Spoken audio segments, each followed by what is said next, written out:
Hello बच्चों, welcome back to और एक नए वीडियो के साथ। तो बच्चों, आप लोगों का 18 जनवरी सिर्फ आप लोगों के हाथ में कुछ ही घंटों का टाइम है, ठीक है। तो आप लोग पूरा इस क्वेश्चन को पूरा अंत तक देखिएगा, एक एक क्वेश्चन को आप लोग ध्यानपूर्वक से देखिएगा, क्योंकि ये आप लोगों के एग्जाम के पॉइंट ऑफ व्यू से 100% आने की संभावना है। तो चलिए बच्चों, वीडियो को शुरू करते हैं। तो सबसे पहले आप लोग 1 नंबर वाले क्वेश्चन में ध्यान दीजिएगा। देखिए क्वेश्चन क्या कह रहा है इसमें। देखिए, दो संख्याओं का महत्तम समापरिवर्तक एवं लघुत्तम समापरिवर्तक क्रमशः 3 और 180 है। यदि एक संख्या 12 है तो दूसरी संख्या क्या होगा। क्या बोल रहे हैं, इसका जो संख्या का क्या क्या दिया हुआ है। देखिए एचसीएफ दिया हुआ है, ठीक है। एचसीएफ कितना दिया हुआ है, 3 दिया हुआ है, ठीक है। और एलसीएम कितना दिया हुआ है, 180 दिया हुआ है, ठीक है। और पहला नंबर यानी कि फर्स्ट नंबर जो है ना वो दिया हुआ है 12। तो दूसरा संख्या निकालना है, ठीक है। तो बच्चों, दूसरी संख्या निकालने के लिए क्या है, एक फॉर्मूला है, ठीक है। दूसरी संख्या बराबर क्या होता है ना, H C F into L C M, यानी कि 3 × 180 और वाई में हो जाएगा पहला नंबर यानी कि 12, ठीक है। इसको काटेंगे तो हो जाएगा 3 4 में हो जाएगा 12, और इसका अगर काटेंगे तो हो जाएगा 4 4 में 16, 4 5 में 20, क्या हो गया 45। दूसरा जो संख्या होगा वो कितना हो जाएगा, 45 होने वाला है, ठीक है। तो देखते हैं 45 हमारा ऑप्शन कहाँ पर है। देखिए ऑप्शन नंबर 3 में दिया हुआ है, इसके लिए ऑप्शन नंबर 3 हो जाएगा राइट आंसर, ठीक है। चलिए फिर नेक्स्ट क्वेश्चन देखिए, अभाज्य संख्याओं का मौसा क्या होगा। अभाज्य संख्या जिससे एक साथ एक अभाज्य संख्या, ठीक है। इसका जो 7 और एक अभाज्य संख्या मान लेते हैं हम लोग है 5, ठीक है। 7 और 5 ये अभाज्य संख्या, इसका मौसा क्या होगा, हमेशा उसमें कॉमन आने वाला है 1, ठीक है। क्या होने वाला है, 1 होने वाला है उसका मौसा, ठीक है। तो क्या होने वाला है मौसा, 1 होना। आप लोग इसको ध्यान से याद रखिए कि किसी भी अभाज्य संख्याओं का मौसा क्या होता है, 1 होता है, ठीक है। आप लोग उसको ध्यानपूर्वक रखिएगा, ठीक है। 1 हो जाएगा, ठीक है। चलिए फिर नेक्स्ट क्वेश्चन में आप लोग ध्यान दीजिए। देखिए, दो संख्याओं का गुणनफल 216 है, यदि उनका मौसा 6 है तो लौसा क्या होगा। क्या बोला, दो संख्या है, जिसे मान लेते हैं एक संख्या ए है और एक संख्या बी है, ठीक है। क्या है संख्या, एक संख्या ए और एक संख्या बी, इन दोनों का गुणनफल कितना दिया हुआ है, 216 दिया हुआ है, ठीक है। और क्या दिया हुआ, इसका मौसा यानी कि इसका एच सी एफ दिया हुआ है, ठीक है। कितना दिया है, 6। तो इसका एलसीएम निकालना, तो इसका क्या निकालना है, एलसीएम क्या होगा ये निकालने के लिए बोला है, ठीक है। तो जब दो संख्याओं दिया हुआ है उस टाइम एलसीएम निकालने के लिए क्या करना होता है ना, एलसीएम बराबर फॉर्मूला है, ठीक है। क्या है, एलसीएम बराबर क्या होता है ना, ए इंटू बी, यानी कि पहले नंबर यानी और दूसरी संख्या बराबर क्या आ जाएगा, भाग में आ जाएगा 6, यानी कि एच सी एफ। 6 मतलब क्या, इस क्या आ जाएगा, एच सी एफ, ठीक है। तो इसका हम लोग क्या लिखते हैं, दूसरी संख्या पहली संख्या दूसरी संख्या गुणनफल कितना दिया जाए, 216 और बाय में हो जाएगा 6, ये हो जाएगा हम लोगों का एलसीएम। इसको अगर 6 से काटेंगे तो हो जाएगा, देखिए पहले 2 से काटेंगे, 3 दूना होता है 6 और 10 दूना होता है 20, बचा क्या 1, 16, 8 दूना हो जाता है 16। अब इसको अगर हम लोग 3 से काटेंगे तो 3 त्रिक होता है 9, बचा 10 का 9, मतलब 1 बचा हो गया 18, 3 6 हो जाता है 18, कितना हो जाएगा 36 हो जाएगा, ठीक है। एलसीएम क्या हो जाएगा 36, उसका एलसीएम होने वाला है, ठीक है। तो 36 हमारा ऑप्शन देखते हैं कहाँ पर है। तो आप लोग देखिए 1 नंबर वाले ऑप्शन में जो हमारा है वहाँ पर 36 आंसर दिया हुआ है, तो इसके लिए यही हो जाएगा राइट आंसर। चलिए फिर नेक्स्ट क्वेश्चन आप लोग ध्यान दीजिए, 4 नंबर वाले क्वेश्चन में। देखिए, रमेश 2 घंटा में 7.2 किलोमीटर की दूरी तय करता है, वो 1 सेकंड में कितना दूरी तय कर, क्या बोला, रमेश जो है वो 2 हॉर्स में यानी कि 2 घंटे में कितना दूरी तय कर रहे हैं, 7.92 किलोमीटर, ठीक है। तो उसको 1 सेकंड में कितना दूरी तय करना होगा, ठीक है। तो बच्चों देखिए यहाँ पर 2 घंटा बदलिए तो एक एक घंटा बराबर, आप लोग सोचिए 1 घंटा बराबर कितना सेकंड होता है, 1 मिनट बराबर 60 सेकंड होता है। अच्छा, 60 मिनट में 1 घंटा, तो कितना सेकंड हो जाता है? 3600 सेकंड हो जाता है। ठीक है, उसी प्रकार से 2 गुना बराबर क्या हो जाएगा? 7200 सेकंड हो जाएगा, क्योंकि इसके साथ 3600 के साथ 2 गुना करेंगे तो कितना हो जाएगा? 7200 सेकंड हो जाएगा। ठीक है, यहाँ पर जैसे इसको घंटा का हम लोग मिनट में आंसर, मीटर में आंसर, तो इसको मीटर में बदलाएंगे, क्या हो जाएगा? 7.92 को हम लोग 1000 से गुना करेंगे तो ये हो जाएगा मीटर में। ठीक है, अब इसके मीटर में लिखने के बाद ये 792 कितना जीरो है? 3, तो 3 जीरो इधर आ जाएगा, 2 अंक पहले पॉइंट है तो यहाँ आ जाएगा पॉइंट। ठीक है, तो क्या हो जाएगा? 792 हो जाएगा। ठीक है, अब क्या बोले हैं देखिए, 7200 सेकंड में कितना दूरी जा रहा है? 792 दूरी। ठीक है, तो 1 सेकंड में कितना जाएगा? 792 बाय नीचे हो जाएगा 7200। ठीक है, अब इसको काटेंगे। ठीक है, इसको काटने पर क्या होगा ये आप लोग बताइए। तो ये आप लोगों के लिए मैं छोड़ के जाता हूँ। ठीक है, ये आंसर जो है ना आप लोगों की कमेंट में कमेंट करना है। ठीक है, इसको काटने पर क्या होता है बच्चों, आप सभी लोग ज़्यादा से ज़्यादा इसको यहाँ पर आप लोग कमेंट में कमेंट कीजिएगा। ठीक है, चलिए मैं नेक्स्ट क्वेश्चन जाता हूँ। देखिए आप लोग उसके बाद वाले क्वेश्चन में, इसके बाद वाले क्वेश्चन में आप लोग ध्यान दीजिएगा। देखिए 5 नंबर वाला में 6237 मीटर को कितने किलोमीटर में लिखा जाता है? यानी कि जैसे हम लोग 1 मीटर को अगर किलोमीटर में लिखेंगे ना, तो 1 मीटर को 1000 से भागा करते हैं तो वो क्या में किलोमीटर में बन जाता है। ठीक है, उसी प्रकार से जब हम लोग 6237 को यानी कि 6237 मीटर को किलोमीटर में चेंज करेंगे, किलोमीटर में चेंज करेंगे तो इसके लिए क्या करना होगा? 6237 को 1000 से हम लोगों को भागा करना होगा, तब हो जाएगा ये किलोमीटर में। ठीक है, अब इसको भागा करेंगे तो 3 अंक पहले पॉइंट आ जाएगा। देखिए 3 अंक यानी कि 7 3 2 6, 3 अंक मतलब 1 2 3, यानी कि यहाँ पर पॉइंट आ जाएगा, क्या हो जाएगा? 6.237 इसका हो जाएगा राइट आंसर। तो 6.237 हमारा ऑप्शन का बात करेंगे तो ऑप्शन हमारा कहाँ पर देखिए 1 नंबर वाले ऑप्शन में दिया हुआ है, इसके लिए यही हो जाएगा राइट आंसर। ठीक है, चलिए फिर नेक्स्ट क्वेश्चन आप लोग ध्यान दीजिएगा। 358 का निकटतम सैकड़ा अंक क्या होगा? ठीक है, 358 का निकटतम सैकड़ा अंक, सैकड़ा मतलब यहाँ से अंक 3 वाला अंक। ठीक है, इधर 300 हो जाएगा और इधर 400। बोलिए तो किस कौन सा नज़दीक में? 358 का नज़दीक में कौन है? 300 या 400? तो इसका नज़दीक में क्या है? 400 हो जाएगा। क्या हो जाएगा? इसका नज़दीक में जो है वो 400 संख्या होने वाला है। ठीक है, इसके लिए 400 इज द राइट आंसर। तो ऑप्शन में देखिए 400 हमारा 1 नंबर वाले ऑप्शन में है, तो यही हो जाएगा इसके लिए राइट आंसर। चलिए फिर नेक्स्ट क्वेश्चन आप लोग देखिए, 4.5 का निकटतम इकाई अंक क्या होगा? 4.5 का निकटतम इकाई अंक क्या होगा?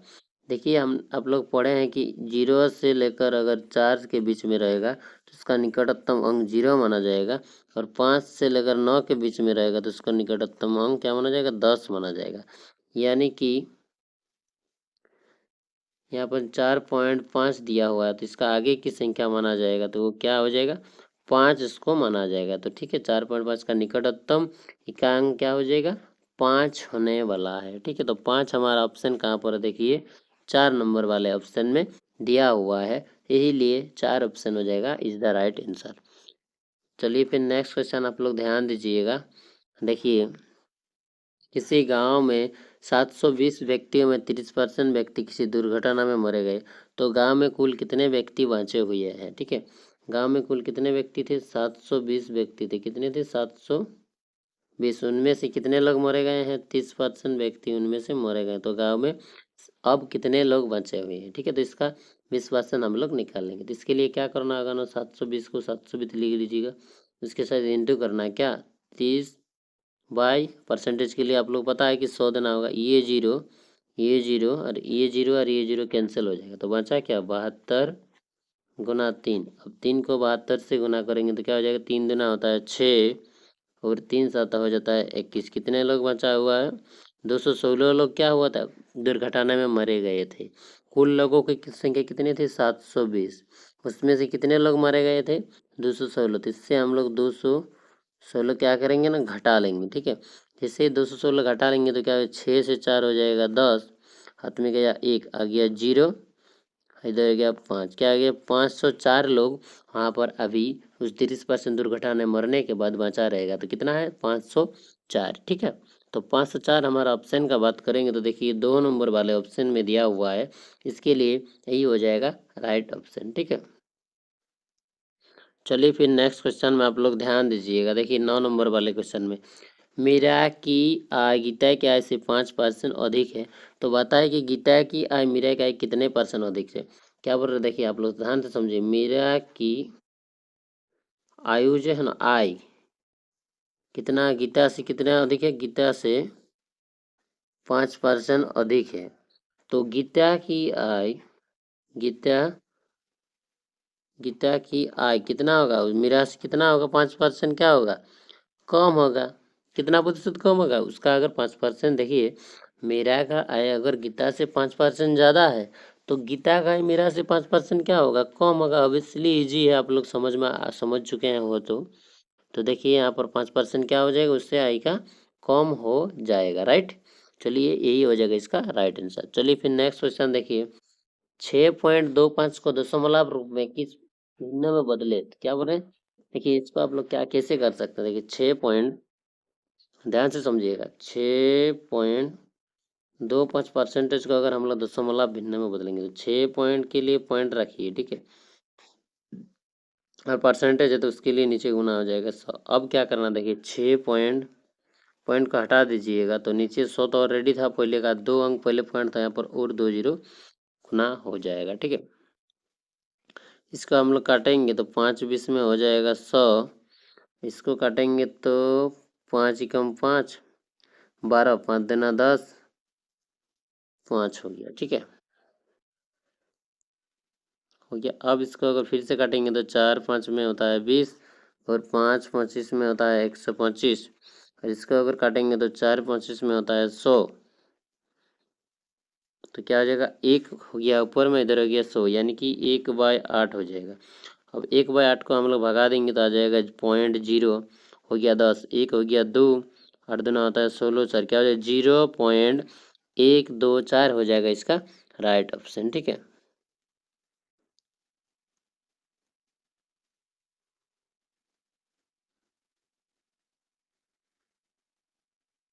हो गया। लेकिन दोस्तों आप लोग देखिएगा, स्थान आंसर में वैसा नहीं दिया हुआ है। ठीक है, आंसर में उसी संख्या को दशमलव में आगे बढ़ा दिया गया। तो इसके लिए आप लोग क्या कीजिएगा, देखिए आंसर में वो भी राइट था, लेकिन इसका आंसर में आप लोग उस प्रकार से नहीं दिया। आंसर में आप लोग को दिया पॉइंट के, इसको परसेंटेज में दिया हुआ ना, जिसको हम लोग ऐसे भी लिख सकते। कैसे ना, यहाँ पर 2 अंक पॉइंट और 2 जीरो, तो 2 जीरो पॉइंट पहले लिख देंगे। क्या हो जाएगा? 256.0 हो जाएगा, क्योंकि देखिए 2 अंक और 2 अंक आगे बढ़ गया। ठीक है, तो 0.0625 ये हो जाएगा। ये आप लोग आंसर क्या दिया हुआ है। ठीक है, वो भी आंसर सही था, लेकिन ये आप लोगों के आंसर में दिया था, ये हो जाएगा इसका राइट आंसर।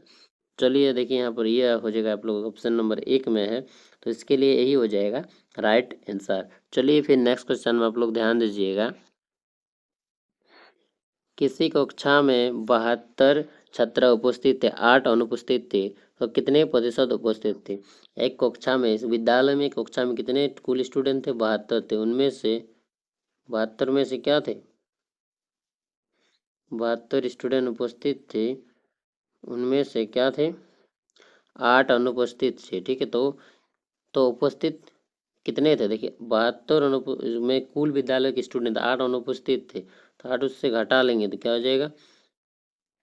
8 से तो हो जाएगा 8, 4 होता है 12, कितने लोग उपस्थित थे? 64 बच्चे स्टूडेंट उपस्थित थे। ठीक है, तो बच्चों आप लोग ध्यान दीजिएगा, जब 72 कुल स्टूडेंट स्कूल का संख्या, तो 72 स्टूडेंट मतलब छात्रों की संख्या बराबर कितना परसेंट हो जाएगा? 100%। अब एक छात्र बराबर क्या हो जाएगा? 100, यानी कि 100 बाय हो जाएगा 72। उसी प्रकार से कुल उपस्थित संख्याओं का परसेंटेज बोले, यानी कि कुल कितने उपस्थित थे? 64 स्टूडेंट, तो 64 पर स्टूडेंट बराबर क्या हो जाएगा? 100 और बाय नीचे हो जाएगा 72 और गुना हो जाएगा 64, ठीक है 64। इसका अगर हम लोग काटेंगे तो किससे काटेंगे, 36 दुना होता है 72 और 32 दुना होता है 64। फिर से अगर काटेंगे तो हो जाएगा 18 दुना 36 और ये हो जाएगा 16 दुना 32, 16 दुना 32। फिर से अगर काटेंगे तो हो जाएगा 9 दुना 18 और ये हो जाएगा 8 दुना 16। फिर से अगर काटेंगे, और काटेगा क्या, नहीं काटेगा, तो 800 बाय हो जाएगा 9 और 800 बाय 9 को भगा देने पर कितना परसेंटेज होगा, ठीक है ये आप लोग कमेंट में मेरे को कमेंट करके बताइएगा, ठीक है। चलिए फिर नेक्स्ट क्वेश्चन देखिए। देविका ने गणित की यूनिट टेस्ट में 20 में से 19 अंक प्राप्त किए, कितने, तो उसका प्रतिशत क्या थी, कुल अंकों की संख्या 20 थी, ठीक है 20 थे, 20 अंकों में से कितना अंक प्राप्त किए, 19, तो उसका प्राप्त होता परसेंटेज क्या थे, ये बोलने के लिए बोले हैं, ठीक है। तो बच्चों 20 अंक मतलब उसका परीक्षा में कुल अंकों की संख्या 20 थी, तो 20 अंक बराबर कितना हो जाएगा, 100% मार्क होता है, ठीक है। तो एक अंक क्वेश्चन, एक अंक बराबर क्या हो जाएगा ना, 100 बाय हो जाएगा 20, 0 से 0 कैंसिल, 5 दुना 10, क्या एक अंक मतलब होता है, एक क्वेश्चन मतलब होता है 20 अंक, 5 अंक सॉरी। उसी प्रकार से 20 में से वो लाए थे, ठीक है। उसी प्रकार से 19 अंक बराबर कितना हो जाएगा, 19 गुना 5, तो 5 19 में हो जाएगा 95%। वो कितने परीक्षा में कितने अंक लाए थे, टेस्ट में 95% अंक लाए थे, यानी कि 20 में से अगर आप लोग 19 नंबर लाते हैं तो आप लोगों का 95% मार्क माना जाएगा, ठीक है। तो 95% हमारा ऑप्शन कहाँ पर है, देखिए 1 नंबर वाले ऑप्शन में दिया हुआ है, तो इसके लिए यही हो जाएगा राइट आंसर, ठीक है। चलिए फिर नेक्स्ट क्वेश्चन देखिए। यदि दो समपूरक कोणों का अनुपात 3/4 सॉरी 2:3 है तो सबसे बड़ा कोण का मान क्या होगा। 2 अनुपात दिया हुआ, क्या 2/3 अनुपात दिया हुआ, 2/3 अनुपात में दिया हुआ है, तो क्या बोल रहे हैं कि सबसे बड़ी संख्या का अनुपात क्या होगा, ये बोलने के लिए बोला है, ठीक है। तो इसके लिए क्या कीजिए, 2 को 2 लिखेंगे और 2 और 3 को जोड़ेंगे तो हो जाएगा 5 और कोण का मान करेंगे तो हो जाएगा 180 डिग्री। अब इसका अगर हम लोग काटेंगे तो हो जाएगा 3 3 5 में होता है 15, 5 6 में 30, क्या हो गया 2 गुना 36, तो 2 गुना 36 करेंगे तो हो जाएगा 72, ये हो गया एक कोण। दूसरा वाला कोण क्या हो जाएगा, 2 था तो 3 बाय हो जाएगा 5 और गुना करेंगे 180 से। अब इसको काटेंगे तो हो जाएगा 3 36 ही हो जाएगा, ठीक है। और 36 गुना 3 करेंगे, यहाँ पर हो जाएगा 3 चौक 18, 3 3 9 1 10, सबसे बड़ा कोण क्या हुआ 108 हुआ, ठीक है। 72 एक हुआ 108 है, तो सबसे बड़ा कोण क्या हो गया 108 हो गया। तो 108 हमारा ऑप्शन कहाँ पर, देखिए 1 नंबर वाले ऑप्शन में दिया हुआ है, तो यही हो जाएगा इसके लिए राइट आंसर। चलिए फिर नेक्स्ट क्वेश्चन में आप लोग ध्यान दीजिएगा। देखिए जिस कोण का मान 90 डिग्री होता है उस कोण को क्या कहा जाता है। देखिए इस प्रकार का त्रिभुज होता है, ठीक है, इस प्रकार का एक त्रिभुज होता है जिसमें इसको ए कोण का नाम दिया जाता है, बी कोण का मान नियम दिया, इसी प्रकार का एक बॉक्स दिया हुआ है, यानी कि इस बॉक्स का मतलब होता है इस कोण का मान कितने डिग्री का होता है, 90 डिग्री। तो जिस त्रिभुज का एक कोण 90 डिग्री होता है उस त्रिभुज को समकोण त्रिभुज कहा जाता है। क्या कहा जाता है, समकोण त्रिभुज कहा जाता है। तो हमारा ऑप्शन यहाँ पर क्या हो जाएगा, समकोण त्रिभुज हो जाएगा। समकोण त्रिभुज देखिए 2 नंबर वाले ऑप्शन में दिया हुआ है, तो ये हो जाएगा इसके लिए राइट आंसर, ठीक है। चलिए फिर नेक्स्ट क्वेश्चन देखिए। किसी त्रिभुज के दो कोण 45 45 है तो तीसरा कोण कितने डिग्री का होने वाला है, ठीक है। त्रिभुज का 3 कोण होता है, राइट। आप लोग इस प्रकार का एक त्रिभुज होता है, देखिए आप लोग आराम से समझिएगा। इस प्रकार से एक त्रिभुज होता है जिसमें ए कोण होता है, बी कोण होता है और सी कोण होता है। तो 3 कोण का योग क्या होता है 180 डिग्री। एक कोण प्लस अगर हम लोग बी कोण करेंगे प्लस करेंगे सी कोण तो बराबर क्या होता है 180 डिग्री होता है, ठीक है। तो दो कोण का मान यानी कि ए और बी का मान दिया हुआ है, कितना कितना डिग्री दिया है 45 प्लस 45 डिग्री दिया हुआ है, तो सी कोण हम लोगों को निकालना है, ठीक है, बराबर हो जाएगा 180। तो 45 45 होता है 90 डिग्री प्लस करेंगे सी कोण तो बराबर हो जाएगा 180 डिग्री, राइट। उसी प्रकार से सी कोण बराबर जब हम लोग करेंगे तो 180 से माइनस हो जाएगा 90 डिग्री, तो हम लोग बचा क्या, 90 डिग्री बच जाएगा। तो 90 डिग्री उसका जो है तीसरा वाला कोण होने वाला है, ठीक है। तो 90 डिग्री हमारा ऑप्शन का बात करेंगे तो देखिए ऑप्शन कहाँ पर है, ऑप्शन नंबर हमारा देखिए आप लोग यहाँ पर ध्यान दीजिएगा, ऑप्शन नंबर 2 में 90 डिग्री का कोण दिया हुआ है, तो इसके लिए यही हो जाएगा राइट आंसर। चलिए आप लोगों को वीडियो अच्छा लगा तो वीडियो को लाइक कर दीजिएगा, शेयर कर दीजिएगा। चलिए फिर नेक्स्ट वीडियो मिलते हैं, तब तक के लिए जय हिंद।